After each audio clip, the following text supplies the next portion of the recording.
Hi,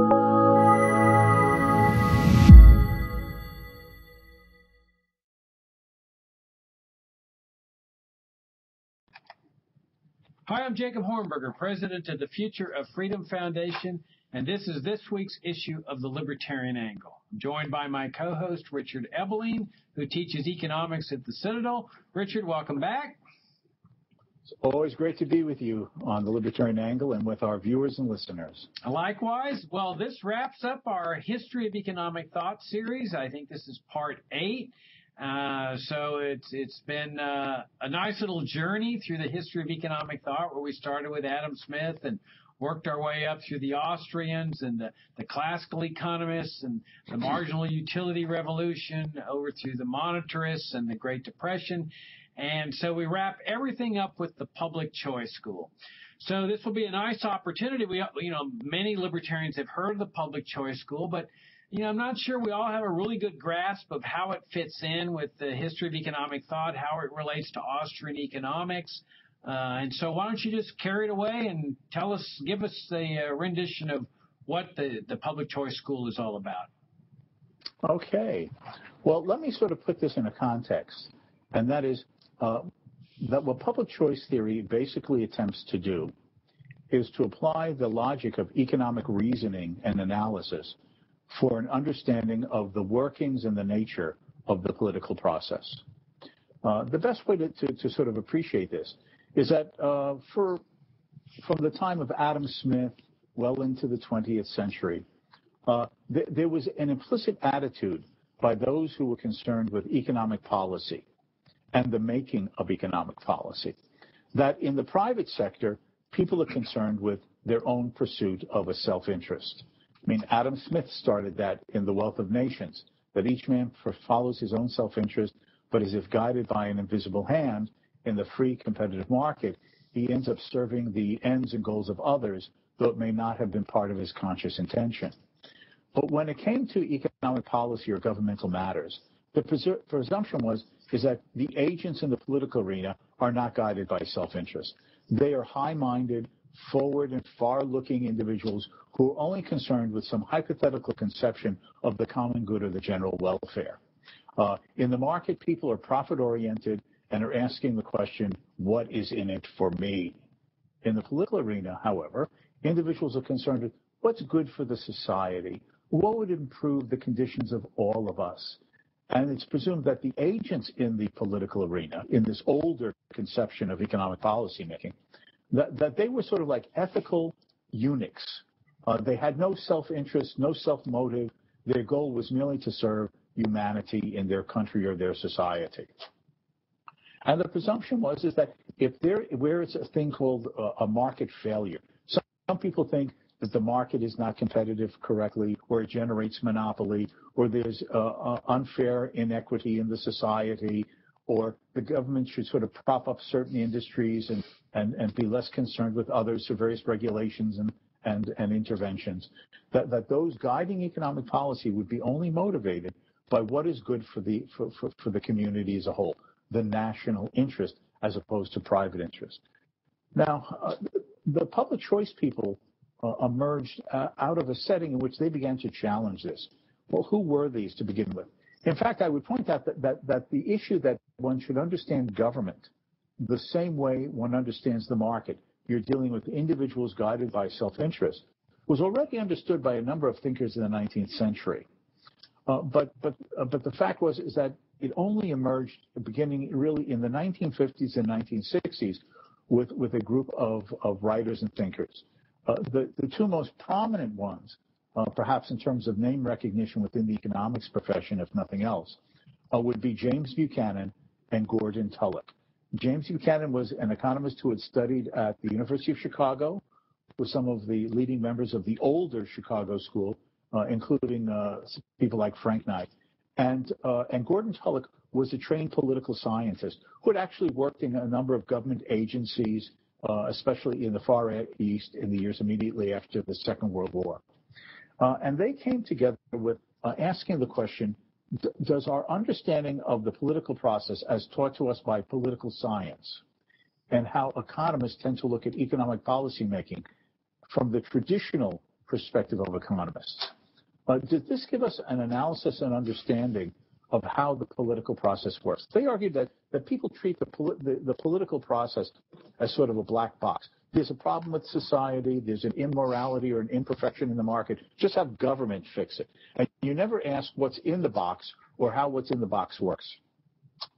They began by arguing that it is commonsensical and reasonable to presume that the same motives, goals, purposes, and desires of those in the political process are those that motivate people in the private sector market process. So they said it is reasonable to do your political analysis of political decision-making and policy implementation, assuming that people have the same motivations as in the market arena. What are those assumptions? First of all, there is no such thing as society, the nation, the community. There's only individuals. So when people say that the society must do certain things, the community must ask, the nation must decide, the nation must follow a certain course, this really means understanding that there'll have to be specific individuals who claim to define what the national interest, the general welfare, the common good are, and then as individuals proceed to implement it. Now, if this is the case, let us assume that the individuals in government are guided by the same motives as you and me. They have their own goals, purposes, and desires. That is, they are guided by their own definitions of self-interest. They likewise are guided by the marginal principle. They make trade-offs. They look for mutual gains from trade to advance their goals and purposes. And that means that the people in the market are no different than us. I mean, we're in the middle of a presidential election cycle. You may have noticed, Jacob, it's in the news a little bit. And if you look at this, these people go on stage at the debates or before the crowds. You know something? I'm only running for office because I want to serve my country. I want to give back to the community. I only want to serve my fellow men. I'm concerned with you, and I've been with you for decades. And you hear this nonsense from whether it be Colonel Sanders, Bernie Sanders, or Hillary Clinton, or a variety of the Republicans, okay? The public choice people say, take the clothes off the emperor. Realize the emperor has no clothes. He wants power. He wants position and authority. He wants control. And he may be motivated by an ideological or political agenda. But the point is, why does he want that power and control? To impose what he thinks is right, desirable, or good on the rest of the people because he wants to command their lives. And that's what will advance his own self-interest. I've changed society. And then more crassly, there's the fact that their self-interest is, how do you get elected? You have to get campaign contributions. You need votes on election day.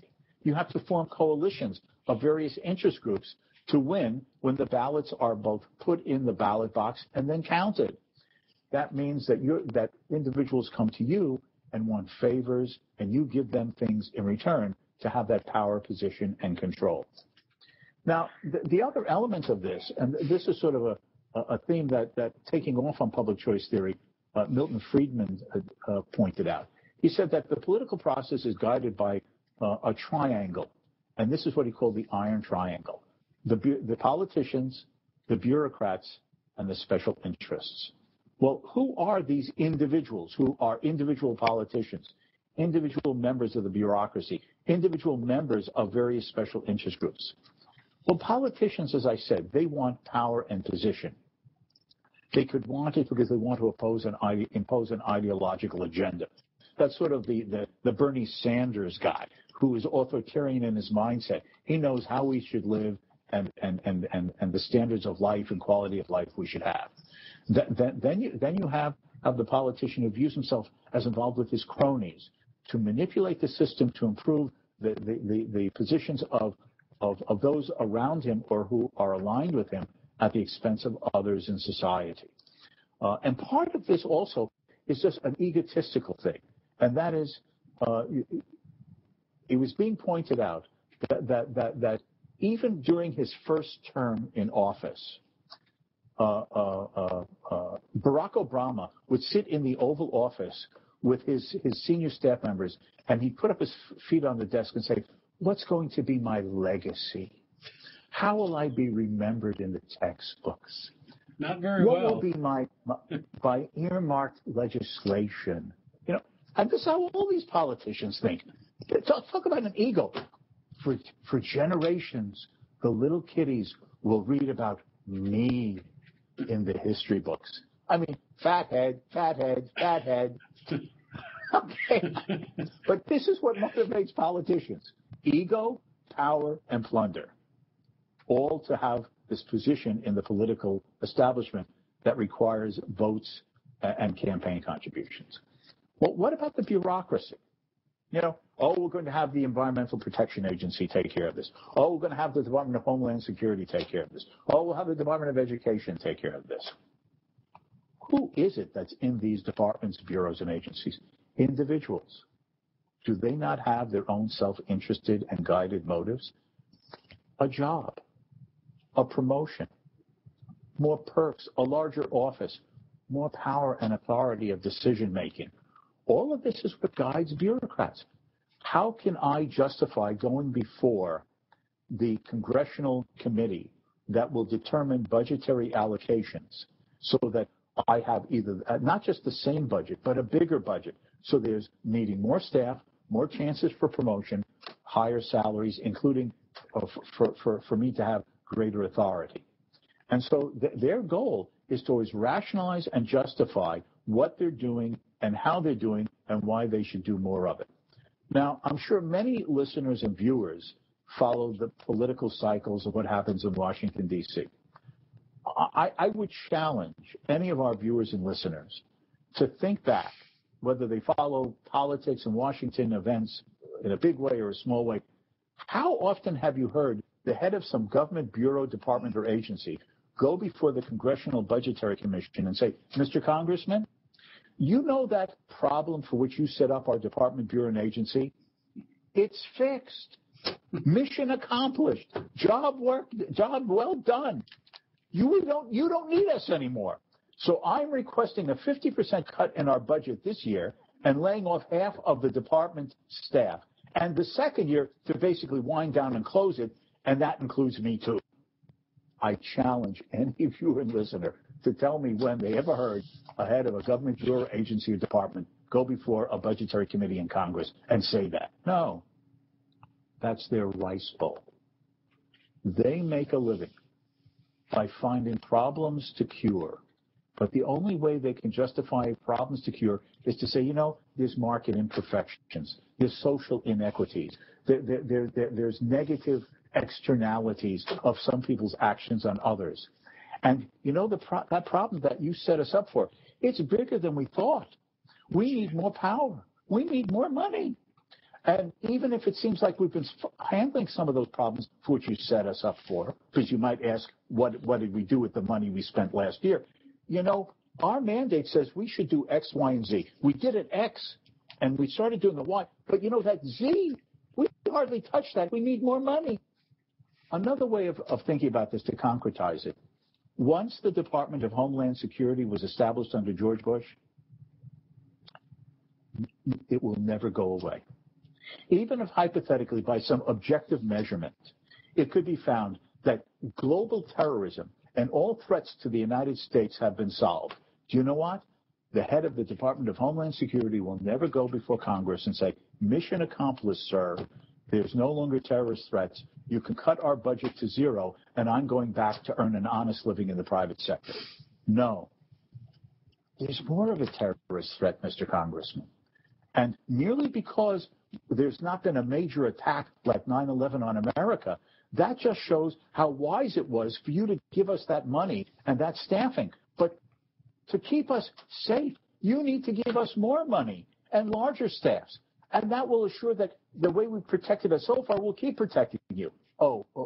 Mr. Congressman, you say that there was maybe something not as serious as 9/11, but that tragic event in San Bernardino. You see, you didn't give us enough money. We needed more people, Mr. Congressman, and more surveillance authority.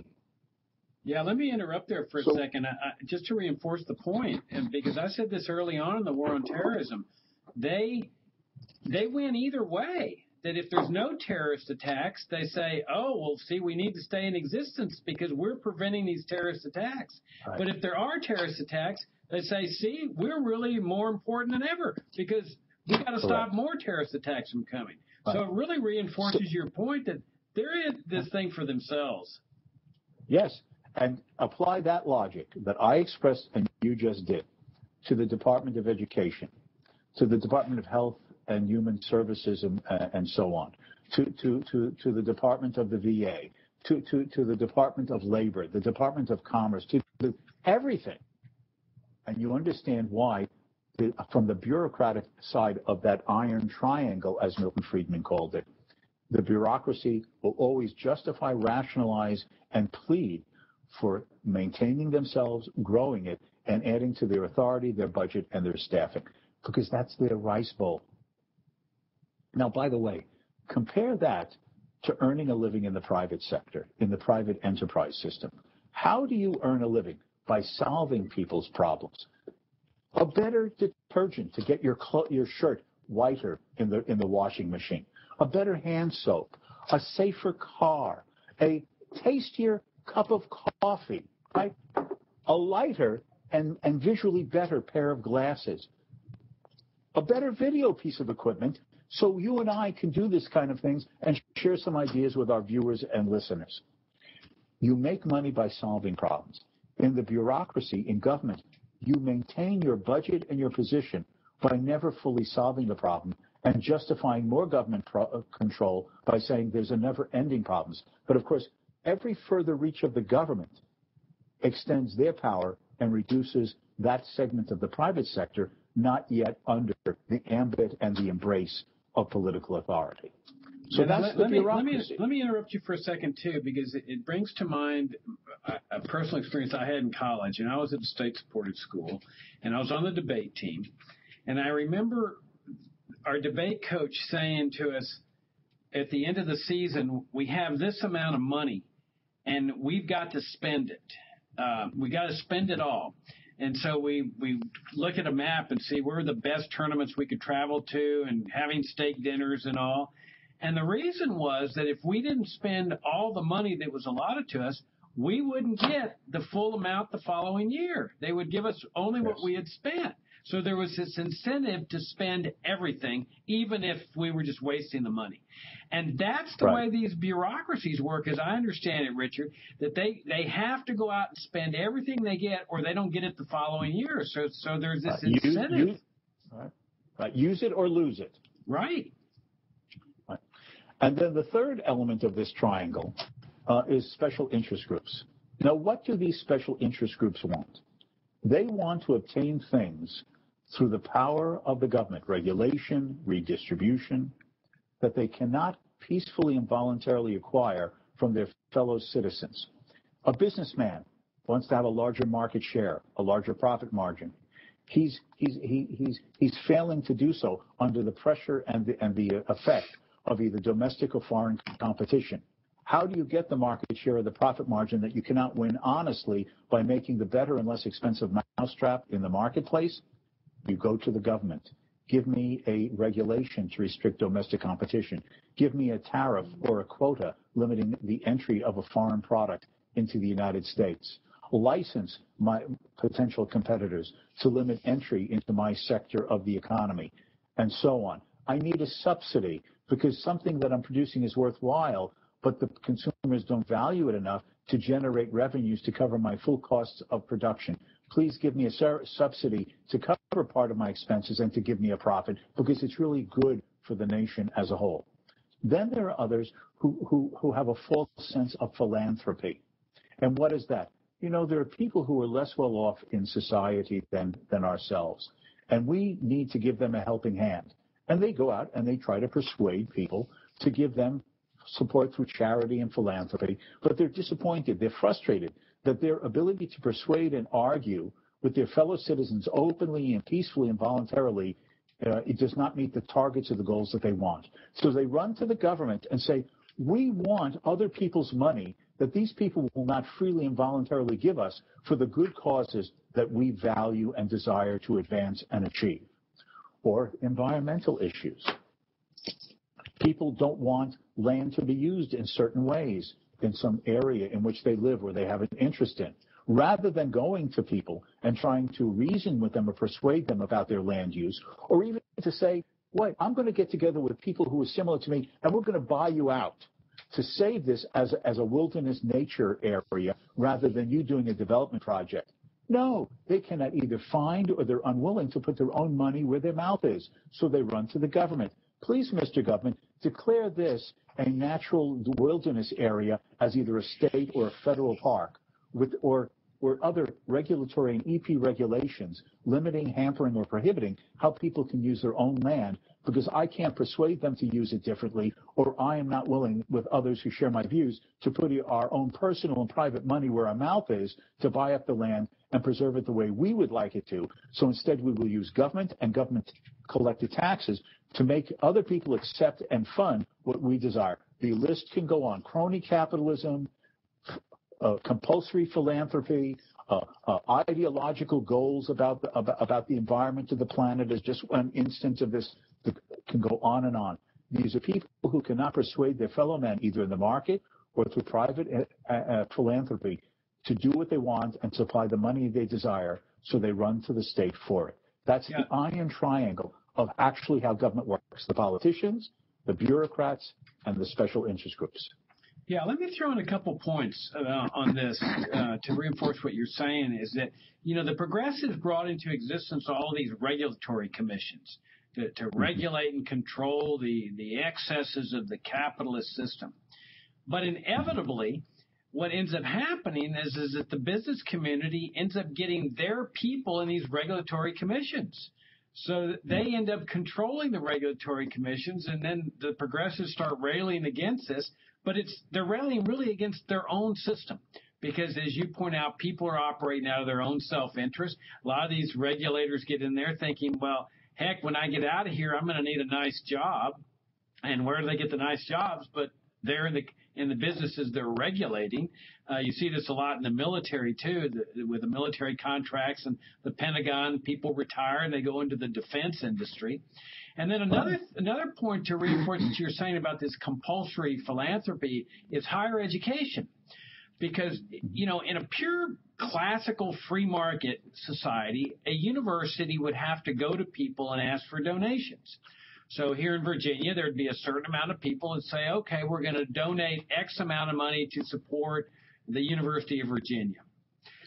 So that obviously is not satisfactory to the University of Virginia and every other state-supported university.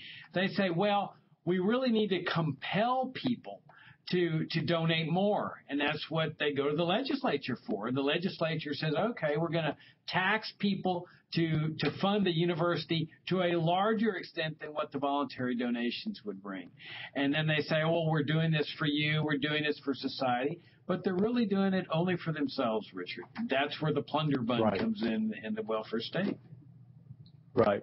And then you might say, well, if people understand this, to use the old adage, the truth will set you free.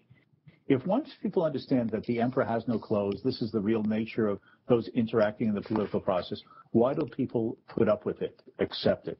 And another element of public choice analysis is the perversity of the dynamics of interest and participation in the political process, and the biases and skewed nature that it creates in moving the system towards either establishment or continuing growth of government. And this is the idea of the concentration of benefits and the diffusion of burdens. Let me use an example.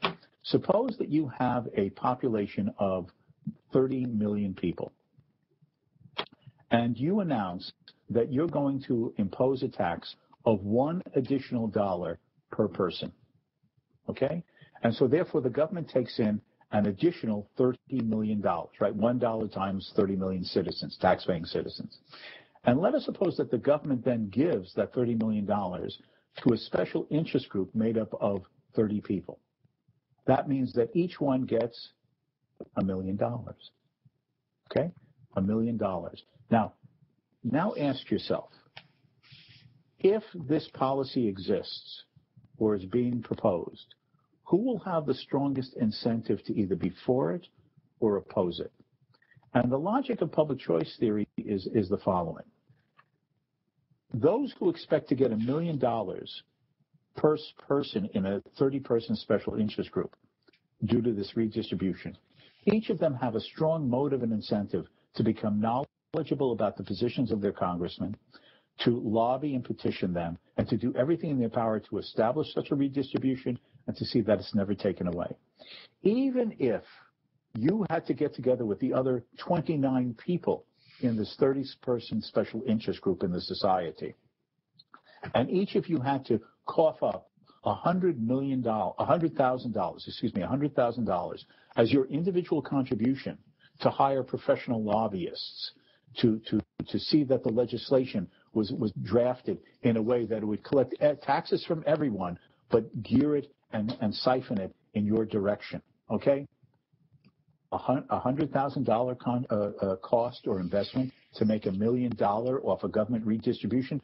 You don't have to be a math whiz or a business major to realize that's a pretty good return on your investment. You invest $100,000 and you make $1 million.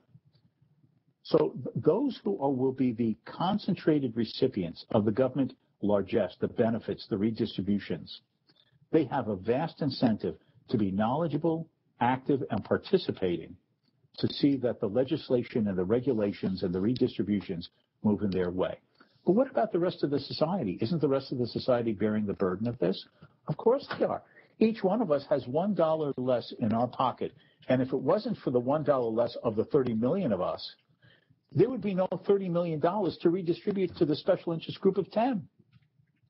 The problem here is that while every member of this concentrated special interest group has a strong motivation, both personally and financially, to do everything in their nature to see that the legislation is passed and continued, what's the benefit to any one of us to resist or oppose or to repeal this legislation? I and you save $1 off our tax bill. But what's the cost for us to do this? I have to maybe go out and stand in a supermarket or a shopping mall with a petition, the anti-special interest petition movement. I have to read newspapers. I might be asked by an anti-special interest group to make a cash contribution to support their counter-lobbying activities in Washington, D.C. So my individual contribution, either time or money, to fight the special interest group may very well end up being more than I'm going to save as an individual taxpayer consumer by repealing or preventing it. The cost is greater than the benefit for the individual citizen often. The benefit is far greater than the cost for the concentrated special interest group. Yeah. Public choice theory therefore explains that there's this inevitable skewedness. This also generates a further element of this, and this is what's called rational ignorance. Now, it's going to sound strange. Why would it ever be rational to be ignorant? Isn't it always better to know more? But the fact is, it's not always the case. If I can use an example that I use with my students when I'm explaining this, I can say, how many of you have ever been assigned a term paper to write? Of course, all the students raise their hand. And I said, now you did a search either on Wikipedia or the internet, or you went to the library, and you tried to track down literature, either books or articles or other pieces of literature relating to the topic of your term paper.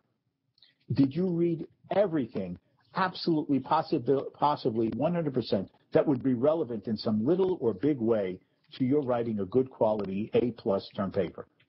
Students inevitably answer no. Why?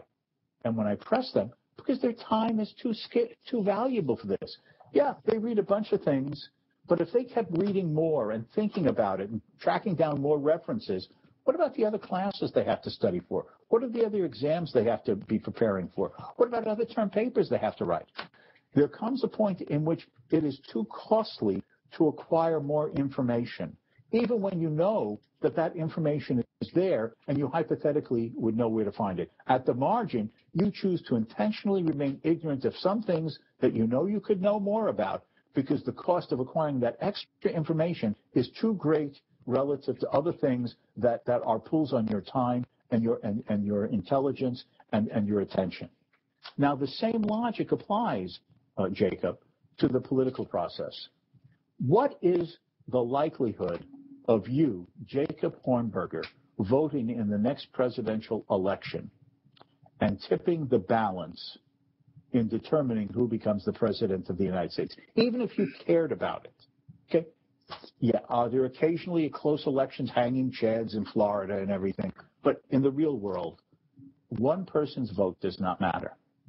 So the person who isn't sort of a news and political junkie, who just likes it for itself as a hobby, as a passion, politics is just one other thing that is a pull on their time. They have family, they have friends, they have work. They just want leisure time. They want to watch a football game on a Saturday rather than be doing Wikipedia searches on the policy positions of all the congressmen or legislators running in their district for office or re-election. It's too much, because what is the payoff? There's none. As a consequence, people rationally choose to remain ignorant about who's running, the issues and policies being debated and considered, and therefore for them to make an informed and intelligent and knowledgeable decision, whether it be pro-free enterprise or not, just to make a more informed decision. Now, who does have a motive and incentive to be rationally informed? All of those special interest groups. Who is running? Where do they stand on ethanol? How do they stand on subsidies for alternative energy? How do they stand on a tariff to keep out a particular product that is competing against my sector of the economy? Who is going to redistribute income towards me for higher food stamps or a more liberal application of disability under Social Security or? And again, the skewed bias is to be rationally informed by the special interest groups and to be rationally ignorant on the broad mass of society who feel that their vote isn't going to matter. This is, in fact, was often considered the democratic dilemma. Now, the point of public choice theory in talking about these things, Jacob, is not to say that this is right or wrong or people shouldn't act this way. It's just asking, as the economists understanding the logic of people's behavior. They have tastes and preferences. They have to make trade-offs. They weigh things at the margin. A little bit of this more requires me to have to accept or do a little bit less of that, just to apply that logic of how people act in the marketplace and understand what motivates people in the political process, including the pushes and pulls of citizens versus special interest groups. And that is the dilemma we face, including just to inform and educate our fellow citizens that they should take more of an interest and to value liberty that is being eaten away by little bites with each further election, and the people who are elected to that office, whether Republican or Democrat, who then nibble away for these various reasons that we've explained on a little bit less freedom, so a special interest group has more, a bureaucrat has greater power or more wealth to spend out of the tax revenues, or the politician who has greater authority to be the big player for ego and his own ideological purposes. All right. I mean, you made a great case that they will operate out of their own interest, the bureaucrats and the politicians. But the natural question is going to be asked is, well, what's the solution? And we see this, we hear this from people all the time, that the real solution to this problem is to get better people in public office, people that really will work for the public good, that will sacrifice their own special interests for the good of society. And we libertarians take a different position from that, don't we? Yes.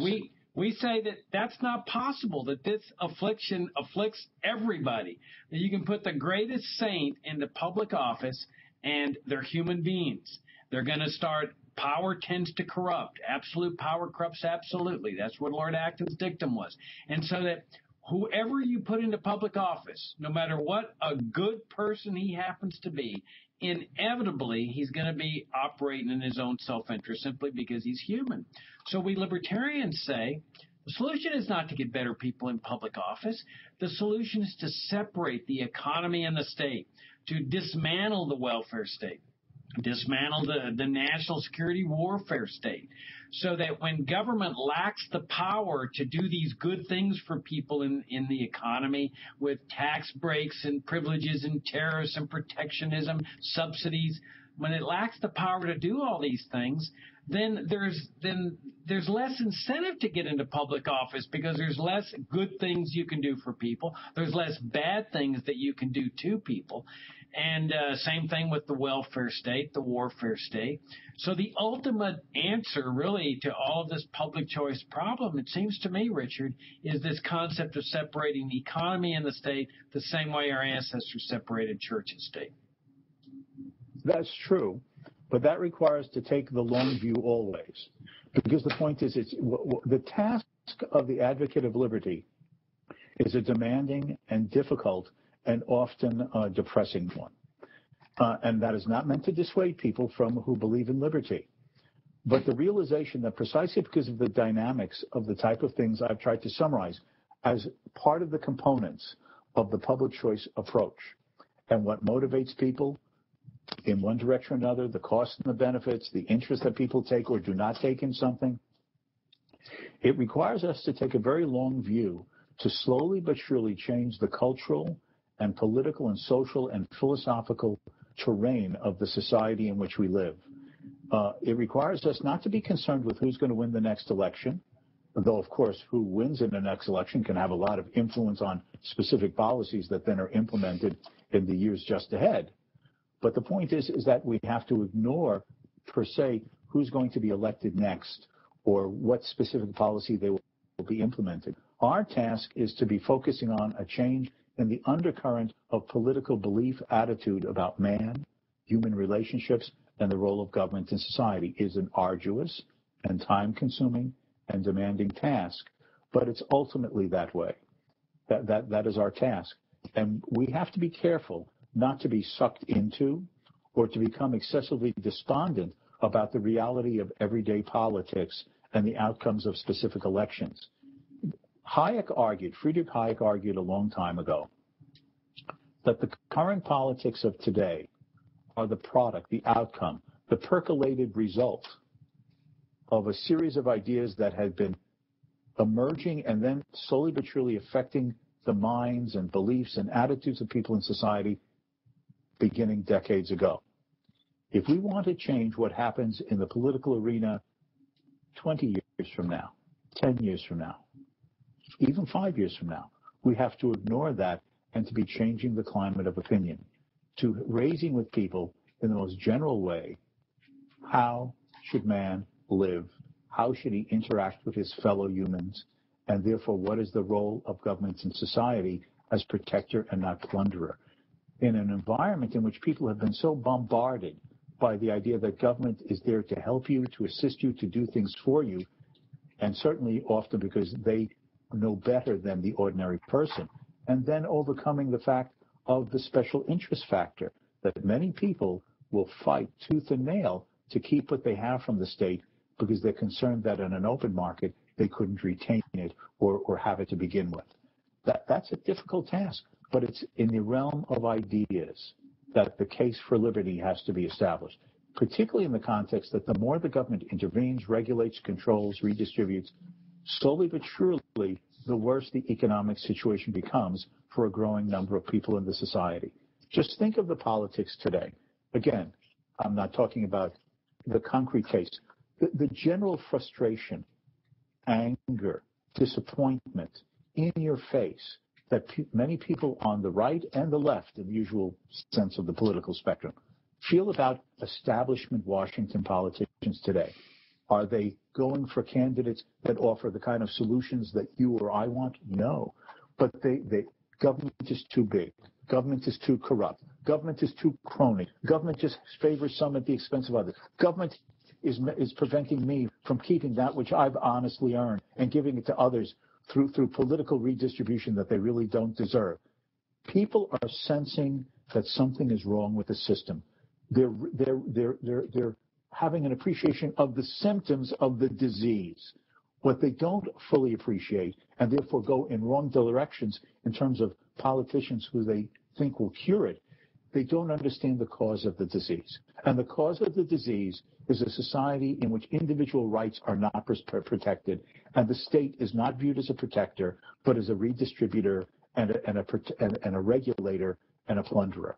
That is the underlying understanding that our fellow citizens must be given to vent their frustration in a direction that moves us towards the free society and not towards false prophets who will just give us more or even worse of the same than we already have. Well, and you enumerated the fundamental questions that people need to be asking and debating and questioning, not only during this presidential campaign, but afterward. And another one is not only what is the role of government in a free society, what is the nature of a free society? What does it mean to be free? And that's what we libertarians do. And my beef with conservatives oftentimes is they just accept the premises of the welfare warfare state, the managed economy, and they try to figure out a way to reform it with this reform plan or that reform plan. When we libertarians are trying to raise people's vision to a higher level, the same way the framers did on freedom of religion. They said instead of trying to figure out what's the best system of a government religion system, let's have a system where there is a total separation of church and state. That's what we libertarians do. We raise people's vision to a higher level. Instead of what's a better way that government can manage the economy, we say let's separate government and the economy so that the government has nothing to do with the economy, where there is true free enterprise. Anyway, Richard, we're way past due. And that wraps up the History of Economic Thought series. It's been great. Thanks for your insights. Hope our viewers enjoyed it as much as you and I did.